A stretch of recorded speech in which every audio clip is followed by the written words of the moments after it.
भोली भाली प्यारी सी वृंदा की शादी हो जाती है ऐसे घर में जहाँ कोई भी स्त्री नहीं है।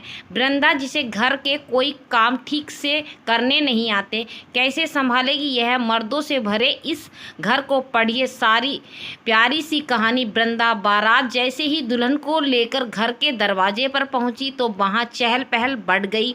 कुछ महिलाएं व दूल्हे की बुआ स्वागत थाल लिए दरवाजे पर खड़ी थी। उम्र में यही कोई 40-45 साल, रंग हल्का सांवला, बालों को जूड़े में लपेटे, चौड़ी सी बिंदी, सीधी मांग को सिंदूर रंग से सजाए, शरीर पर बनारसी साड़ी, हाथ भरकर लाल चूड़ियां पहन सजी धजी थी। जैसे ही गाड़ी दूल्हा दुल्हन को लिए रुकी, उनमें से एक दो औरतें आगे बढ़कर दुल्हन को गाड़ी से उतारने में मदद करती हैं और अब दूल्हा दुल्हन घर की ड्योढ़ी पर खड़े थे। कलश आरती आदि रस्मों के साथ पारंपरिक मंगल गीतों से दुल्हन का स्वागत हुआ। बारी अंदर जाने की आई तो एक 15-16 साल की छरहरी लड़की ड्योढ़ी पर खड़ी हो गई। पंकज भैया, ऐसे तो अंदर नहीं जा सकते। दूल्हे की फुफेरी बहन ड्योढ़ी पर नेक लेने अड़ी थी। अरे भाई, ऐसे नहीं तो कैसे जाना है? उसने हंसते हुए पूछा। बिना नेक के अंदर नहीं जा सकते। वह मुस्कुराई। अब ये क्या बला है? पैसे पैसे पैसे चाहिए। उसने हाथ से इशारा किया तो वह अनभिज्ञ बन बाकी सब लोगों की तरफ देखने लगा। ऐसे देखने से कुछ नहीं होगा, जेब तो ढीली करनी ही पड़ेगी। समवेत स्वर में सबने समर्थन किया। कोई चारा न देख आखिर जेब में हाथ डालकर उसका नेक देकर उसे खुश किया तो अब उसने उन्हें अंदर जाने की अनुमति दे दी। रंग बिरंगी लाइट व फूलों से सजे घर की चहल पहल दुल्हन के घर में प्रवेश के बाद और अधिक बढ़ गई। दिन भर चलने वाली ढेर सारी रस्मों के बाद आखिर दूल्हा दुल्हन को सांस लेने की फुर्सत मिली तो मौका मिलते ही दूल्हा सिर का सेहरा उतारकर अपने दोस्तों के साथ बैठ गया। उत्सुकता बस दुल्हन भी घूंघट की ओर से नज़र उठाकर अपने इस नए घर का औचक निरीक्षण करने लगी, जिसमें थोड़ी देर पहले वह अपने घर से डोली में विदा होकर आई थी। ढेर सारी थका देने वाली रस्मों ने शरीर की ताकत निचोड़ दी थी। नींद आंखों पर सवार होने आतुर थी, पर मजाल अभी भी ये लोग उसे आराम देने के मूड में हों। घर अभी भी मेहमानों से भरा हुआ था। दुल्हन को घेरे कुछ हम उम्र लड़कियां उत्सुकता बस छेड़ रही थीं तो कुछ बड़ी उम्र की औरतें आकर उसे सलाह दे जाती, पर दुल्हन को देख सबके होठों पर एक बात जरूर आ जाती कि दुल्हन बहुत खूबसूरत है। धीरे धीरे करके बाहरी मेहमानों की तादाद घटने लगी।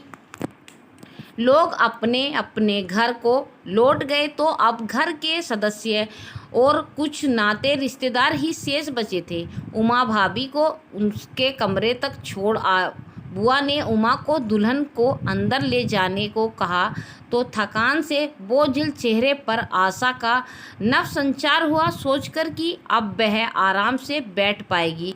भारी भरकम लहंगे व गहनों ने नन्ही जान को घोट रखा है कि सांस लेने भी भारी हो रहा था। चलो भाभी, उसने मुस्कुराकर दुल्हन को उठने कहा तो वह संकोचती घूंघट को चेहरे तक खिसकाती धीमे कदमों से साथ चल पड़ी। घर के बीचों बीच आंगन बना था, वहां से चलकर एक कमरे के पास आकर रुक गई। भाभी, ये रहा आपका कमरा, उमा बोली, पर वह संकोच बस दरवाजे पर खड़ी रही। उसकी हालत का अनुमान लगा। उमा उसका हाथ थाम कर अंदर ले गई। फूलों से महकते इस कमरे की फूल भरी सुहाग सीट पर बिठाकर वह दरवाज़ा बंद करके चली गई। उमा के बाहर जाते ही जैसे उसने चैन की सांस ली, सबसे पहले घूंघट को सरकाकर सिर तक कर उसकी कैद से आज़ाद हो चैन की सांस ली। अब यही उसका कमरा होने वाला है। तो बैठे बैठे कमरे का मुआयना कर डाला।